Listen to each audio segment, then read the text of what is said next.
And I'm Mira. So we're doing something a little different today. This is a special weekend edition deep dive. Yeah, we are deliberately breaking from our usual daily market recap format for this one. Right, because a massive, extremely dense 60-minute legislative report just crossed our desks over the weekend.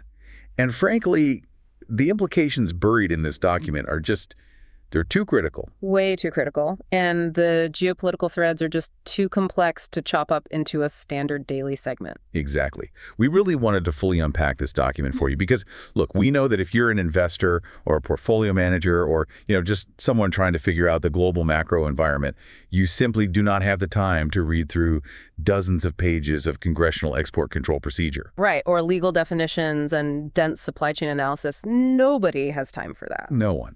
So we know you rely on us for market context, which is why we're dedicating this entire extended session to digging into these structural geopolitical risks. Risks that are, quite honestly, quietly brewing right beneath the surface of the current market structure. Yeah. But before we get into the weeds of international trade law and semiconductor fabrication, we do need to state right at the top that this deep dive is for market context and discussion only. Right. It absolutely does not constitute personal investment advice or an investment recommendation of any kind. Definitely not. Now listen, we really want to establish a tone of deep, weary respect for you right now as a market participant. We've been watching the tape, and we know exactly what you've been through over the past few months. Oh, man. Broad investors have just lived through severe, exhausting, and completely unpredictable market whipsaw. Yeah, let's just recall the brutal reality of March 2026 for a second. It really felt like the floor simply gave out. It did. We watched the VIX, the market's primary volatility and fear index, spike well over 25. Which is huge. For anyone who trades options or tracks sentiment, 25 is that crucial psychological threshold. It's where background anxiety literally transforms into tangible institutional panic. Right. And during that sell-off, we saw the S&P 500 plummet all the way down to 6,528. Just relentless downward pressure, day after day. And the NASDAQ, the tech-heavy NASDAQ took a terrifying, gut-wrenching dive down to roughly 21,590. Yeah, if you had capital deployed during those weeks, you were probably just staring at your terminal, trying to model where the ultimate bottom was going to materialize. While the whole macro narrative just completely deteriorated around you, it was a genuine test of conviction. It really was. But then, the market mechanics flipped. Almost as quickly as the panic set in, we transitioned into what we're now calling the Great April Tech Meltup. A massive, violent rally in the exact opposite direction. Yeah, the S&P didn't just recover, it rocketed past 7,200, and the NASDAQ surged to nearly 24,892. Entirely carried by this intense resurgence in AI infrastructure valuations. The volatility premiums collapsed back down, buyers rushed back in to avoid missing the upside. And the broader market just breathed a collective massive sigh of relief.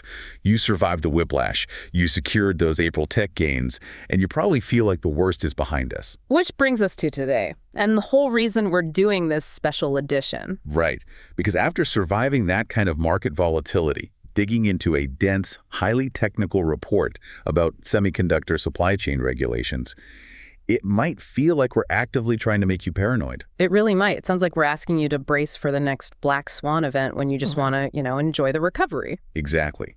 But here's the critical hook. Understanding the mechanics of this specific legislative report is absolutely crucial for your portfolio's survival over the next 12 to 18 months. Because the very risks detailed in these congressional documents threaten the foundational architecture of that exact April tech rally. Yes. The market's soaring valuations right now, specifically in semiconductors and AI hardware, are resting on top of a highly fragile, politically fraught global supply chain. The companies driving those massive index gains, like the hardware giants, the chip designers, the foundries, they're inextricably linked to a geopolitical chess match that is currently being legislated in Washington. And if the rules of that chess match change, the financial model supporting those 24,000 level NASDAQ valuations will just have to be completely rewritten. Completely. So let's lay out how we're going to tackle this. We are dividing this deep dive into 4 distinct sessions, following the natural fault lines of the research report. Right. And at the end of the first 3 sessions, we'll summarize the core takeaways, take a brief pause, and then push forward into the next one. So let's begin. We are officially opening session 1. And the defining question we're framing for this session is, What exactly is the MATCH Act, and why is this new legislation explicitly targeting the manufacturing tools rather than the semiconductor chips themselves? Well, to answer that question, we first need to look at the legislative reality on the ground in Washington. We really need to emphasize that the MATCH Act is not just some theoretical think tank white paper. Right, it's not a discussion draft floating around a university. No, it's a real, fast-moving legislative vehicle with serious momentum. In the House, it's formally known as H.R. 8170, the Multilateral Alignment of Technology Controls on Hardware Act, introduced April 2nd, 2026. And over in the Senate, there's a powerful companion bill, S-4281, introduced on April 13th, which was immediately referred to the Senate Banking Committee, the body that handles export controls and sanctions. And the momentum here isn't just theoretical. It is highly tangible and moving faster than typical structural reform. We have to highlight the decisive markup session that took place on April 22nd in the House Foreign Affairs Committee, or HFAC. Yeah, and for those unfamiliar with the procedure, a committee markup is where lawmakers go through a bill line by line, debate it, attach amendments, and vote on whether to send it to the floor. Exactly. And during that April 22nd markup, they ordered H.R. 8170 favorably reported by an incredibly strong bipartisan vote of 36-8. Which is huge. Getting a 36-8 vote on highly complex, economically disruptive national security legislation tells you everything you need to know. Yeah, this is not a fringe political stunt. This is a unified, serious priority for the foreign policy establishment. It is. And it's a priority because it basically represents a massive admission of past policy failures. Right. If we look at the core philosophy of the MTCH Act, it shows a massive structural pivot in how the U.S. thinks about technology controls. Because for the past several years, the prevailing strategy was to restrict the flow of finished end product AI chips. The government tried to draw a line in the sand saying certain high-performance processors couldn't go to Chinese tech firms. But the MTCH Act shifts the crosshairs entirely. Rather than focusing on the finished silicon chips, it targets what the industry calls SME, semiconductor manufacturing equipment. So it's abandoning the pursuit of the final product and going after the foundational tools that fabricate the product. Let's unpack the mechanics of that pivot because it's the crucial distinction here. Yeah, we're talking about the physical machines required to build modern electronics. To understand why they're pivoting, you have to understand the flaw in trying to ban finished chips. It's incredibly difficult. I mean, you can ban a direct sale to a server farm in Beijing. Yeah. But what stops a shell company in Southeast Asia from buying those chips and smuggling them across the border in the trunks of cars? Exactly. Or even more challenging, what stops a Chinese AI company from just renting access to those restricted chips via a cloud server in the Middle East or Europe? Right. The realization inside the intelligence community was that trying to plug holes in the global flow of finished chips was like playing a geopolitical game of whack-a-mole. It's logistically impossible to track every single silicon square. But the physical machines that manufacture those chips, that is a completely different story. Oh, absolutely. Semiconductor manufacturing equipment includes some of the most complex, massive engineering marvels in human history. We're talking about deep, ultraviolet immersion lithography machines the size of a city bus, costing hundreds of millions of dollars. They require a fleet of specialized engineers just to install and calibrate. Yeah, you cannot smuggle a lithography machine in the trunk of a Honda Civic. No, you can't. And you can't rent a physical cryogenic etching chamber via a cloud service. So by targeting the tools, the U.S. is targeting the ultimate physical choke points of the global tech ecosystem. But here's where the story gets incredibly messy. And this is where the primary motivation for the MACH Act emerges. This pivot has exposed what the committee report calls the Allied asymmetry problem. Yes, and this asymmetry is the engine driving the legislation. The deep frustration in Washington and Silicon Valley is that U.S. tech firms are currently bearing the entire financial brunt of these unilateral export controls. Right, because U.S. equipment manufacturers are bleeding massive amounts of potential revenue. The Department of Commerce legally prohibits them from selling their best tool sets into China, which historically was one of their largest growth centers. But the semiconductor supply chain isn't entirely American. The allied competitors, specifically the highly advanced tech firms located in the Netherlands and Japan, are not operating under the exact same legal restrictions. So when an American company is forced to step away from a lucrative contract in China, a Dutch or Japanese firm simply steps in, signs the contract, and backfills the exact same market demand. It's the definition of a strategic failure.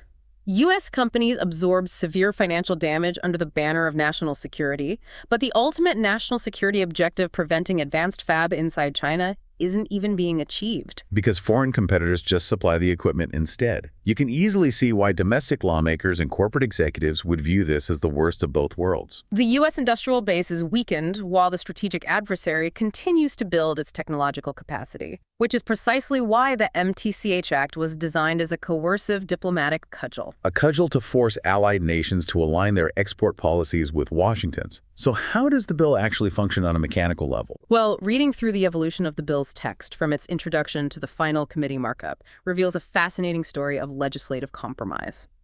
The original introduced version of H.R. 8170 was a maximalist opening bid. It was incredibly aggressive. Like how aggressive? The original text explicitly named the specific Chinese national champion corporations the U.S. wanted to choke off.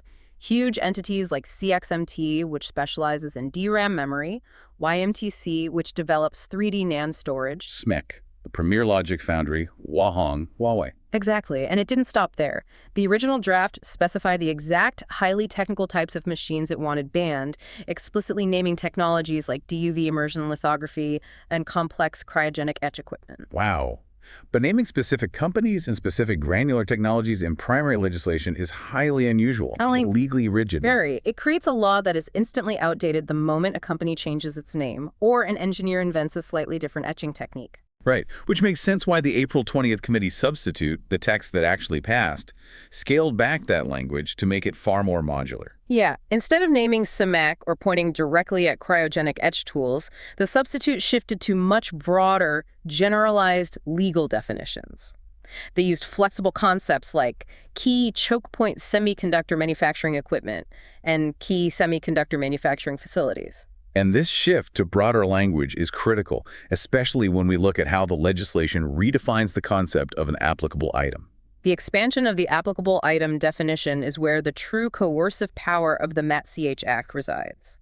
The bill expands it to cover not just items manufactured inside the U.S., but also foreign-produced items that are the direct product of U.S. technology or software. And even more aggressively, it covers items that contain what the law calls a non-zero de minimis amount of controlled U.S. content. Right. We really need to translate that legalese into plain English because it's the linchpin of the entire global supply chain risk. Okay, let's use an analogy. Imagine a massive, highly complex industrial baking operation located in Europe, run by a European company.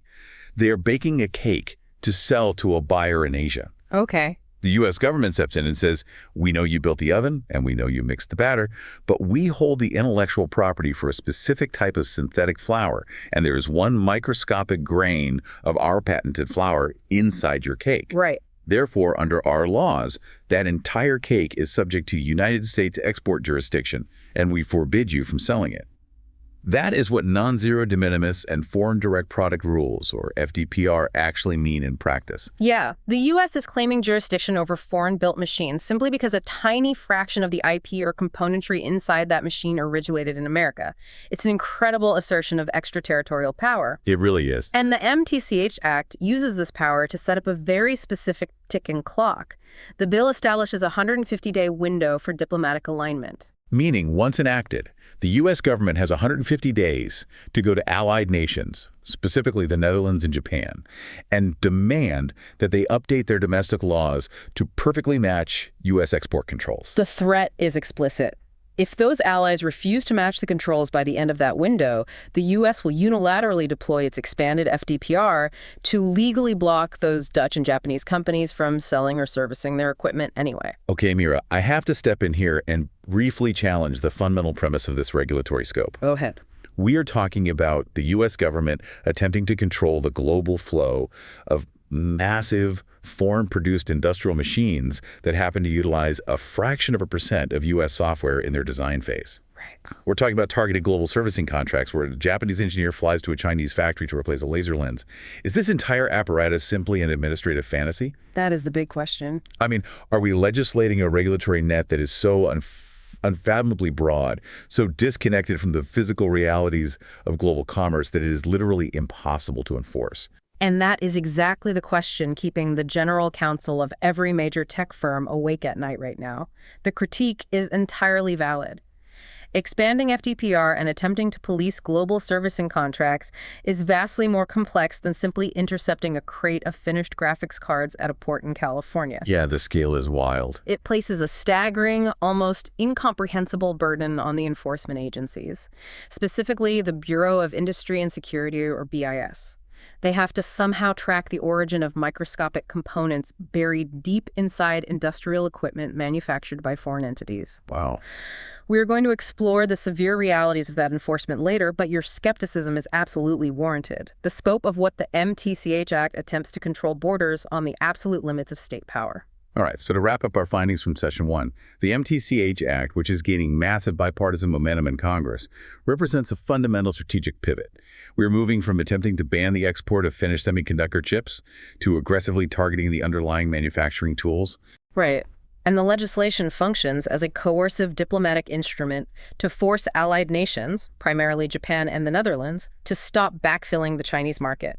It threatens a massive unilateral expansion of U.S. extraterritorial jurisdiction if they refuse to comply. Exactly. So we're going to take a brief pause right here. When we return, we will shift our focus to the political economy driving this legislation. Yeah. We are going to follow the money and ask, who is actually behind this push? Welcome back to the Deep Dive.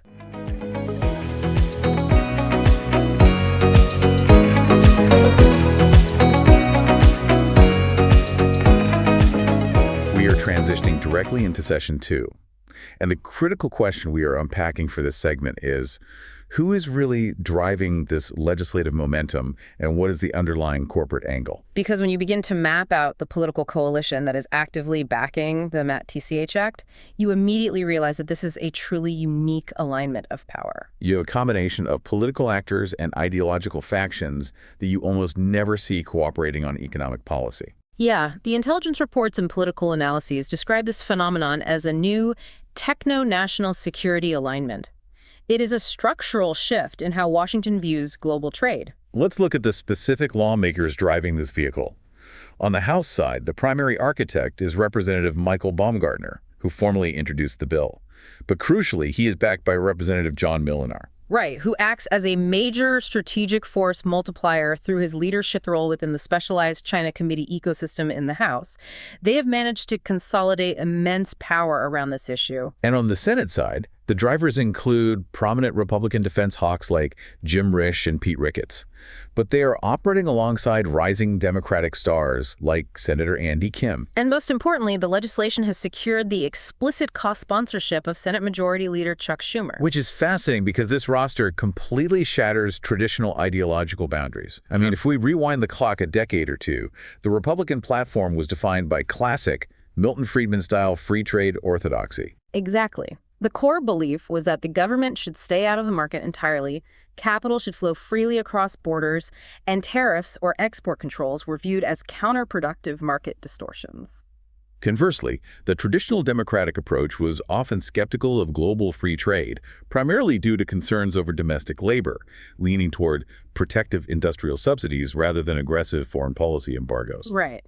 And the MTCH Act fits neither of those historical molds. It exists at a very specific, modern intersection of anxieties. The conservative China hawks are fully on board because their primary objective is to choke off Beijing's access to foundational tech that could modernize their military.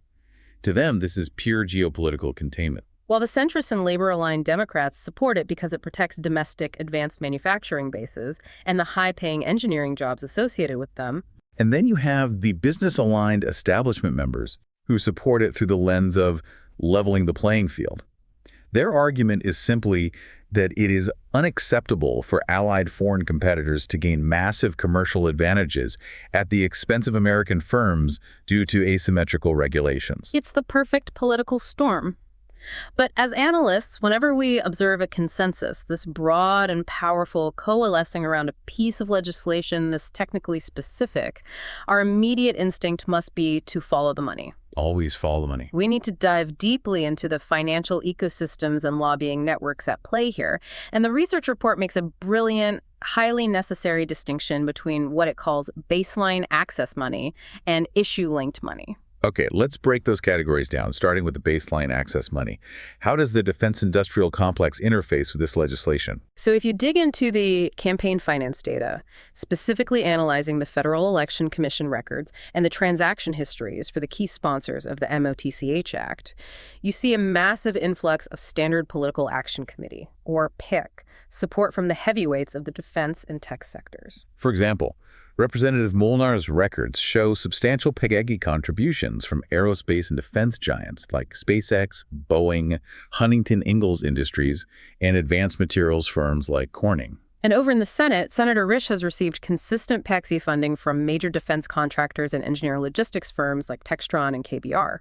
Those are the titans of the military, industrial, and advanced manufacturing base. But the crucial nuance here is that this money does not necessarily indicate a massive, coordinated conspiracy by Boeing to ban semiconductor tools. Exactly. The report rightly categorizes this funding as baseline access money. You have to understand how corporate lobbying functions in Washington. Companies operating in highly regulated or defense-adjacent sectors constantly need the ear of lawmakers. It makes complete strategic sense that a defense contractor would heavily fund the campaigns of senior members sitting on the Foreign Affairs, Armed Services, or Intelligence Committees. Right. That funding establishes their general presence within the hawkish national security ecosystem and guarantees their executives will get a meeting when they need one. But, and this is a critical distinction, there is no direct evidence in the public lobbying disclosures that a company like SpaceX or Boeing is actively deploying its lobbyists to advocate for the granular export control mechanisms found in the MTCH Act. They are funding the lawmakers, but they are not the architects of the policy, which brings us to the second category, the issue-linked money.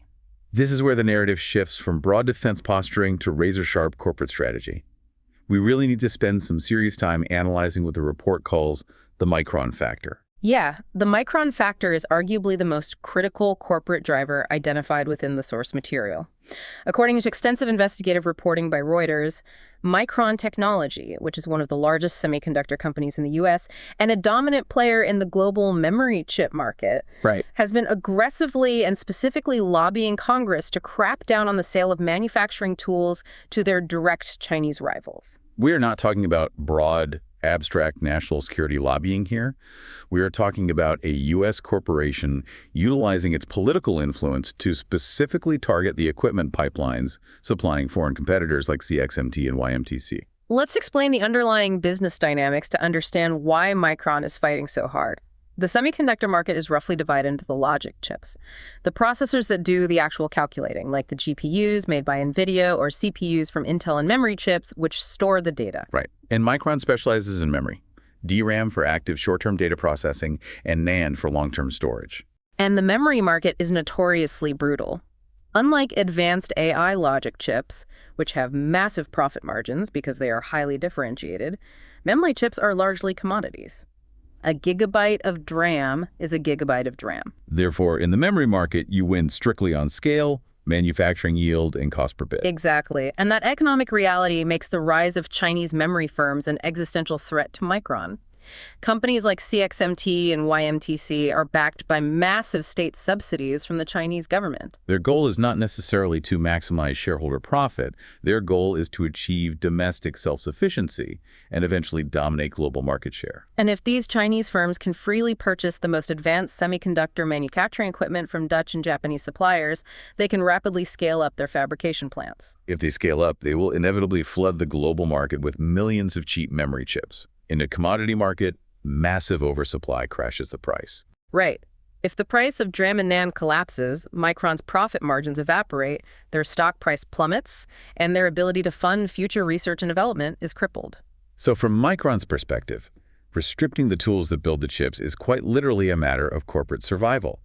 And the connection to the MATCH Act is direct and documented. Very direct.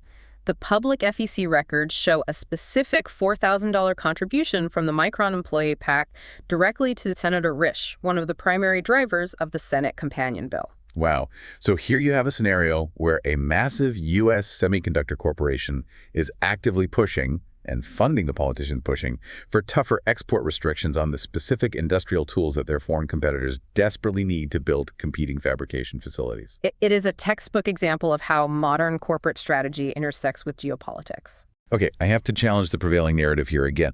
When we look at this evidence, the targeted lobbying, the specific PAIC donations, the fundamental economics of the memory market, is this entire national security legislative push actually just a massive opportunistic corporate moat? That is a very fair point. Are we watching Micron successfully co-opt the current bipartisan anxiety over China's military rise to essentially legislate their foreign competitors out of existence? Are we as a nation passing highly disruptive national security laws simply to protect one specific domestic company's market share? It is a profound, deeply cynical, and entirely necessary question, and it perfectly highlights the immense blurriness of modern techno-industrial policy. I mean, if you were to ask the executives at Micron or the lawmakers drafting the Anti-CH Act, they would vehemently deny that this is mere corporate protectionism. Of course they would. They would argue that their commercial incentives happen to align perfectly with the existential national security objectives of the United States. They'd argue that if Chinese firms like CXMT and YMTC successfully acquire the tools they need, they won't just undercut Micron. They will make the entire global technology ecosystem, including military supply chains and critical infrastructure, fatally dependent on Chinese manufactured memory chips. Ah, right. So from the hawkish perspective, ensuring that a U.S. champion like Micron remains financially viable and technologically dominant is a core national security imperative. Exactly. You cannot have a secure defense grid if you rely on an adversary for the hardware that stores your data. But your core point, well, my core point, remains absolutely valid. Whatever the high-level strategic justifications might be, the proximate immediate effect of the MTCH Act is a massive, legislatively enforced commercial advantage for a specific domestic corporation. It's the ultimate alignment of patriotism and profit. Perfectly said. To summarize our analysis of Session 2, the MTCH Act is being propelled forward by an incredibly potent, strange bedfellows coalition of bipartisan China hawks, centrist labor Democrats, and business-aligned establishment figures. And while the legislative push enjoys broad, general financial support from the wider defense industrial base, the sharpest and most active corporate spear tip appears to be Micron technology. Right. Micron is actively lobbying to utilize the architecture of national export controls to choke off the critical equipment pipeline flowing to its direct, state-subsidized Chinese rivals, blending corporate survival with national security strategy. So we will take our second brief pause right here. When we return, we will shift our focus to the executive branch and ask how the looming presence of the Trump administration complicates this entire legislative picture.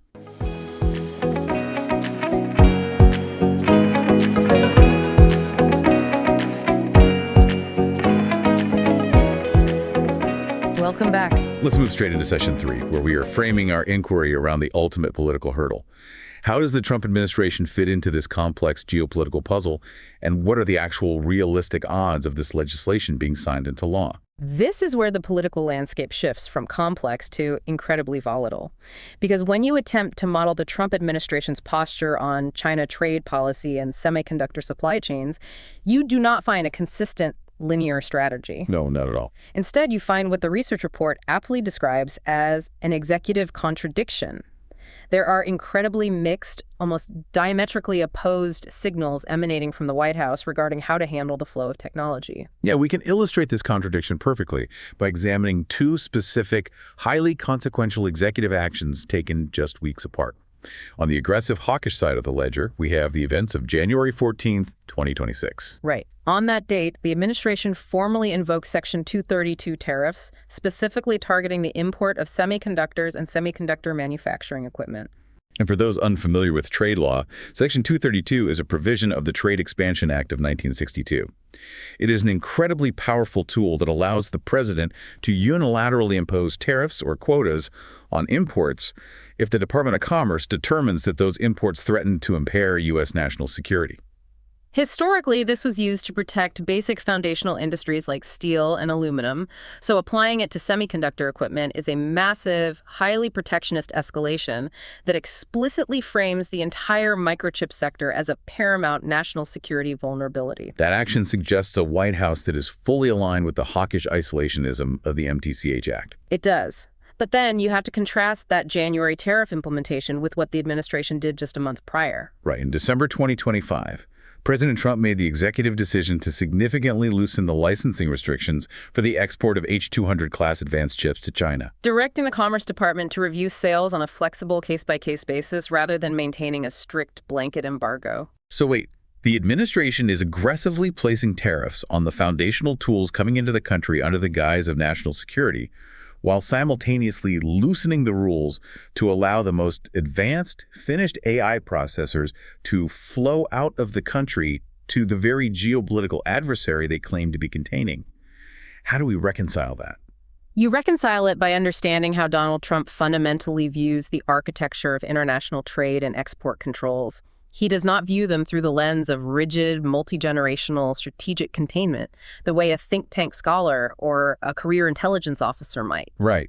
He views them through a highly transactional deal-making lens. Exactly. Tariffs, export restrictions, and entity lists are not permanent ideological fixtures to him. They are fluid, flexible negotiating levers.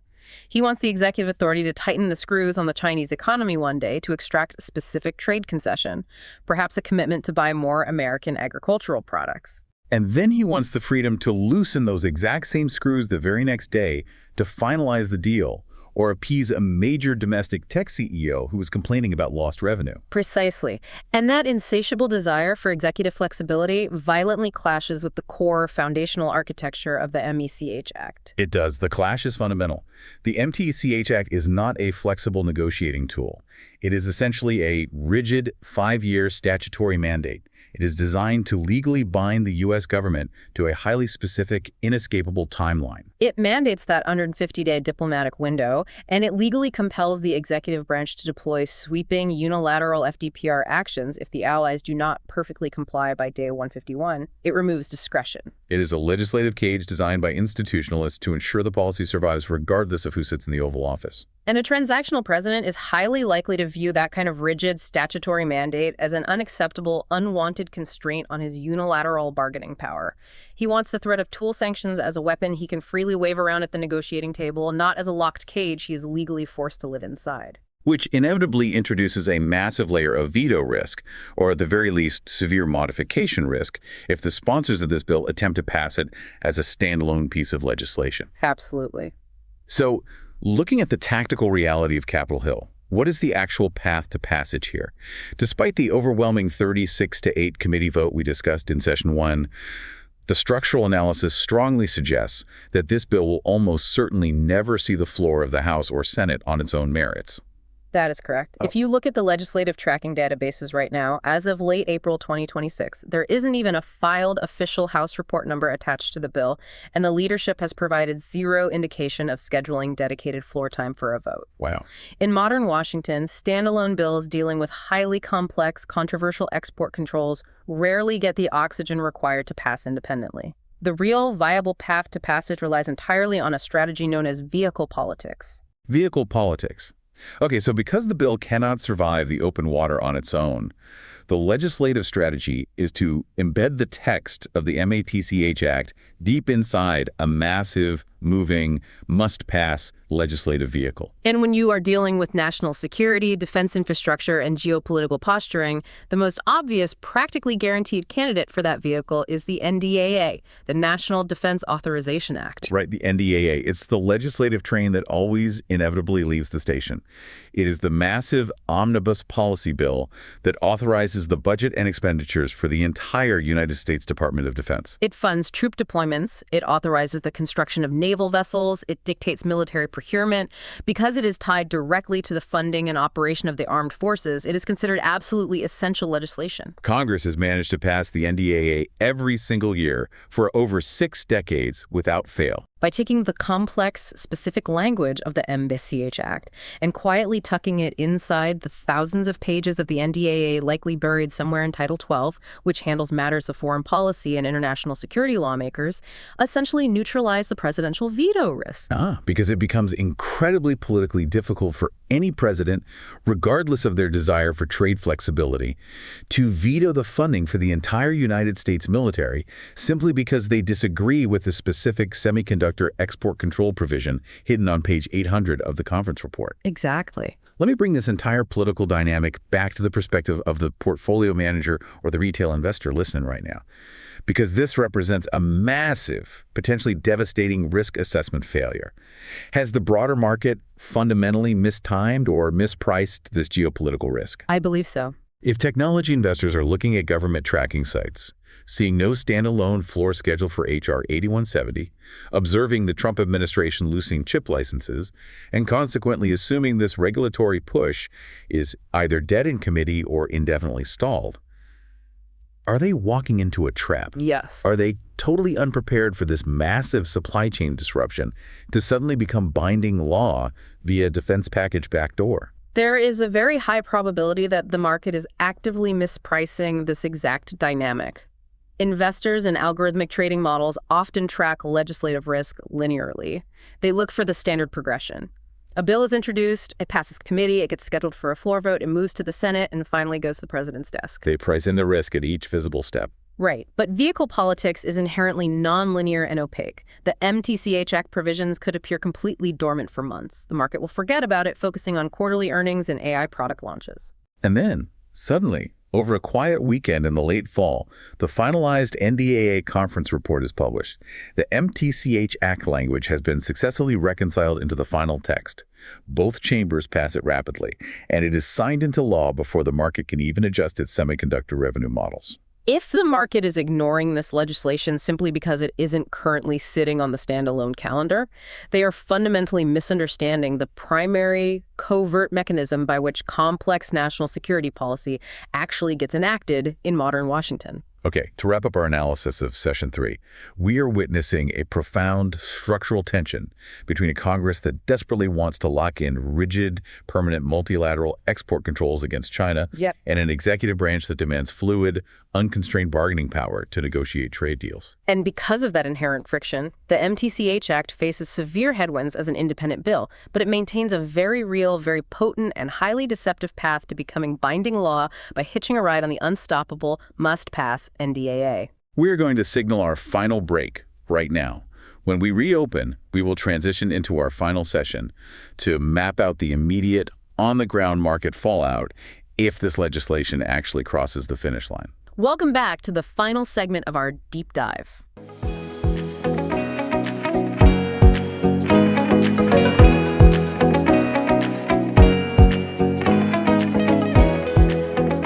Let's immediately open Session 4, framing our conclusive inquiry. If the MTCH Act becomes law, what are the real quantifiable market implications, and who are the definitive winners and losers across the global supply chain?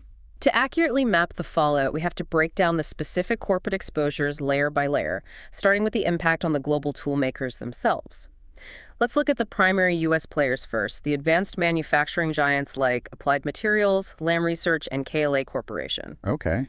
The research report describes their strategic position as an incredibly sharp double-edged sword. Let's examine the upside first.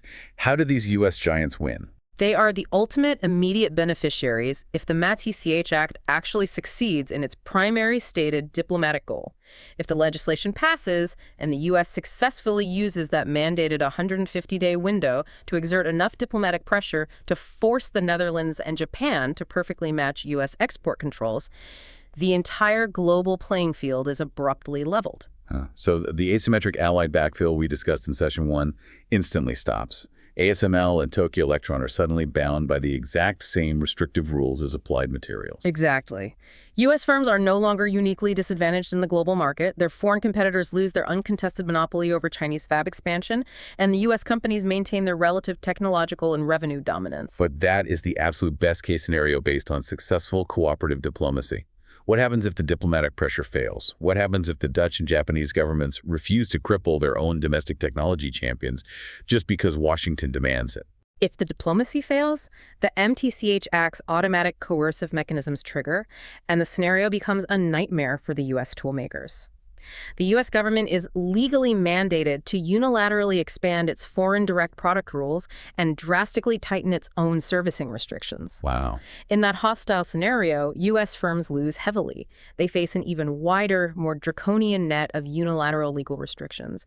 They risk being cut out of tangential global supply chains even further as foreign fabs desperately try to design out U.S. components to avoid the regulatory net. Meanwhile, allied competitors in Europe and Japan might still find creative legal workarounds within their own domestic frameworks to keep selling and servicing equipment, leaving the U.S. firms isolated and financially starved. Let's shift our focus to those foreign players. We're looking specifically at companies like ASML, the Dutch monopoly on extreme ultraviolet lithography, and Tokyo Electron, the Japanese titan of semiconductor coating and etching. How does this legislation impact their operational reality? They are highly critically vulnerable to the secondary extraterritorial effects of this bill. Even if the governments in The Hague or Tokyo actively resist U.S. diplomatic pressure, the foreign firms themselves cannot escape the long arm of the U.S. regulatory apparatus. Right, because of the MCH Act's dramatically expanded definition of an applicable item.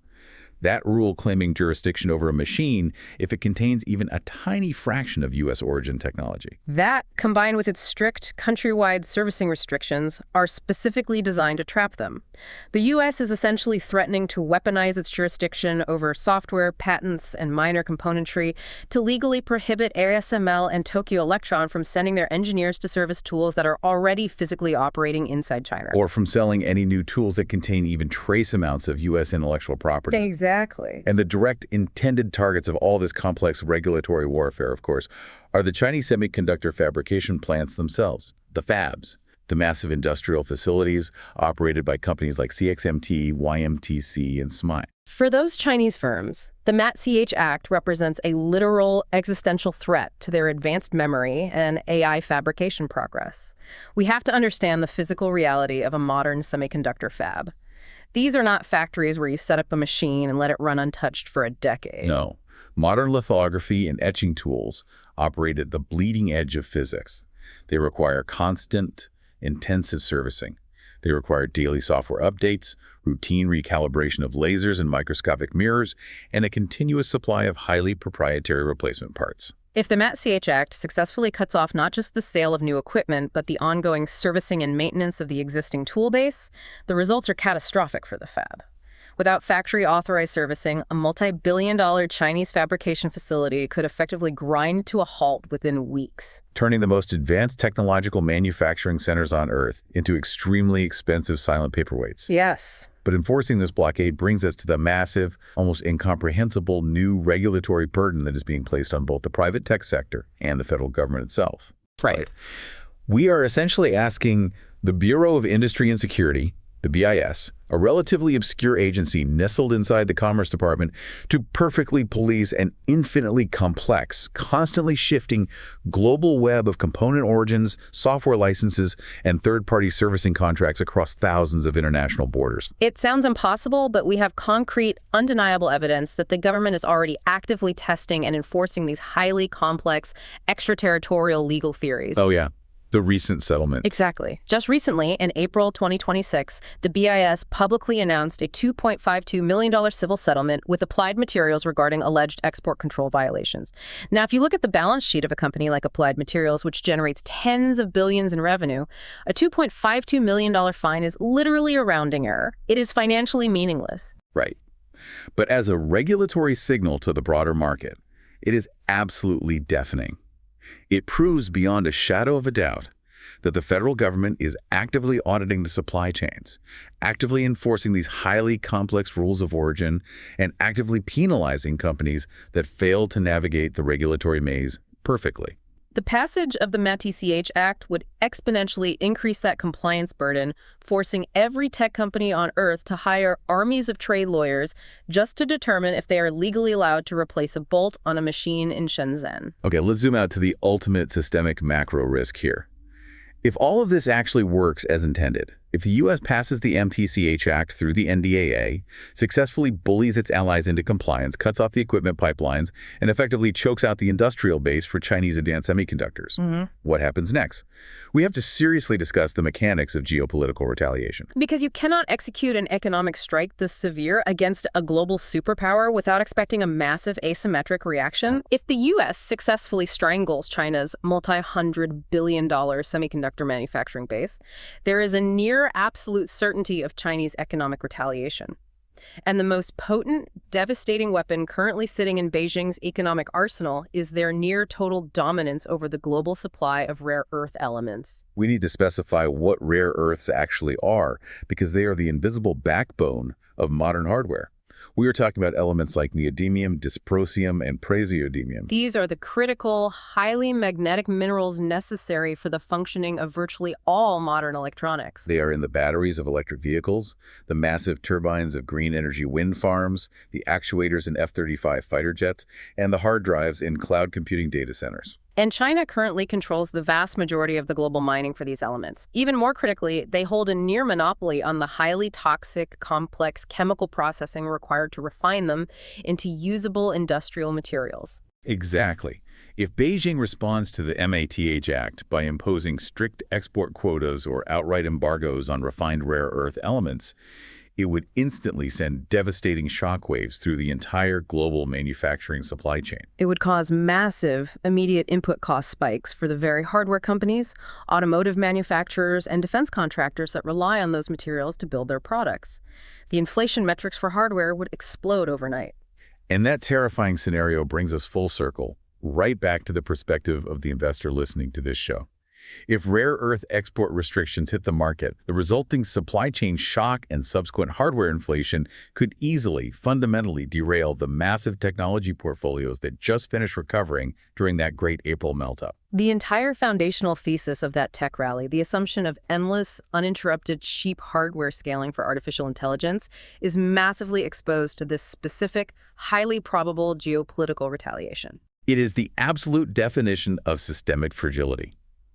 The market is pricing in perfect technological execution, while ignoring the fact that the entire system is built on top of a geopolitical fault line that is currently fracturing in Congress. Fracturing right beneath us. Which brings us to the end of our weekend edition deep dive. You survived the brutal March VIX volatility spike. You rode the great April tech melt-up all the way to the top, and you just followed it all up by voluntarily listening to a 60-minute breakdown of Congressional Committee export control procedure, foreign direct product rules, and global supply chain vulnerabilities. Honestly, I don't know whether to give you a medal for endurance or hand you a therapist's business card. Go take a nap. You've absolutely earned it. And remember, the only thing more volatile than this current equity market is a technology CEO reading a newly published Bureau of Industry and Security Compliance mandate. Before we go, we want to leave you with one final, forward-looking, provocative thought to mull over. We have spent this entire deep dive analyzing the immense legislative effort to control the origin, sale, and servicing of the physical tools, the incredibly complex machines that build the chips today. But if the ultimate underlying geopolitical goal is to truly ring-fence advanced technology and prevent an adversary from catching up, how long until we realize that the machines are just the byproduct? How long until the export controls shift from the hardware to the human capital? Exactly. How long until the U.S. government starts restricting the movement of the engineers, the PhD researchers, and the global talent pool that actually possess the knowledge to design these machines in the first place? Let us know what you think the market is mispricing about the MTCH Act in the comments below.